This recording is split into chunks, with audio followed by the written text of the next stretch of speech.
انا نحن نزلنا الذکر و انا لہ لحافظون، کہ اس قرآن کو نازل بھی ہم نے فرمایا ہے اور اللہ فرماتا ہے اس کی حفاظت بھی ہم خود فرمائیں گے۔ تو توریت اور انجیل کی حفاظت کا ذمہ اس وقت کے علماء اور راہبوں پر تھا، اور قرآن کی حفاظت کا ذمہ میرے رب نے اپنے ذمہ کرم لیا ہوا ہے، لہٰذا اس میں کبھی بھی زیر اور زبر اور نقطے کا بھی فرق نہیں آ سکتا، کیونکہ اس کی حفاظت میرے رب نے اپنے ذمہ کرم لی ہوئی ہے۔ مجھے میں نے واقعہ ایک جگہ پڑھا تھا، یہ پاکستان اور ہندوستان کے الگ ہونے سے پہلے بر صغیر، اس وقت برٹش راج تھا، انہی کا جو ہے وہ سکہ چلتا تھا، تو ایک مدرسے میں کوئی انگریز چلا گیا جہاں بچے قرآن مجید پڑھ رہے تھے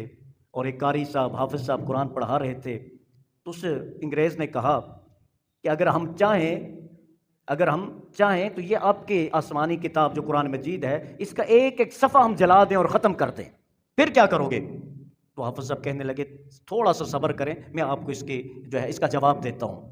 تو انہوں نے ایک چھوٹا سا بچہ 6 سال کا یا 5 سال کا جو حفظ کر رہا تھا اس کو بلایا اور کہنے لگا بیٹا آپ سنیں، میں قرآن پڑھتا ہوں۔ تو وہ حافظ صاحب پڑھنے لگے، شاگرد سننے لگا، تو حافظ صاحب نے جان بوجھ کے غلطی کی، آیت غلط پڑھی،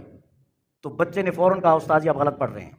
قرآن کی آیت ایسے نہیں ہے۔ اس نے کہا میں استاد ہوں، میں پڑھ رہا ہوں، آپ میری غلطی کیسے نکال سکتے ہیں؟ کہیں گے استاد جی آپ پڑھ تو رہے ہیں، استاد بھی ہیں، لیکن قرآن سے بڑے نہیں، آپ غلط پڑھ رہے ہیں سو غلط پڑھ رہے ہیں، جب تک صحیح نہیں پڑھیں گے میں آپ کو اگلی آیت نہیں پڑھنے دوں گا۔ تو اس حافظ صاحب نے انگریز سے کہا کہ آپ قرآن کے ورق تو ختم کر سکتے ہیں، قرآن کو مسلمانوں کے دل سے نہیں نکال سکتے،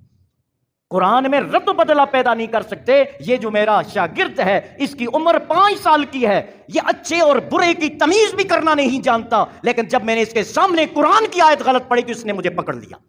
یہ میرے سامنے کھڑا ہو گیا کہ استاد جی قرآن غلط نہیں پڑھنے دوں گا، باقی جو مرضی کرو۔ تو انا نحن نزلنا الذکر و انا لہ لحافظون، ہم نے قرآن کو نازل کیا ہے اور ہم ہی اس کی حفاظت فرمانے والے ہیں۔ میں نے ایک اور پڑھا تھا، آپ حضرات نے بھی یقین پڑھا ہوگا، غالباً رشیا کی کسی اسٹیٹ میں، یہاں سے کچھ لوگ وہاں پہنچے تو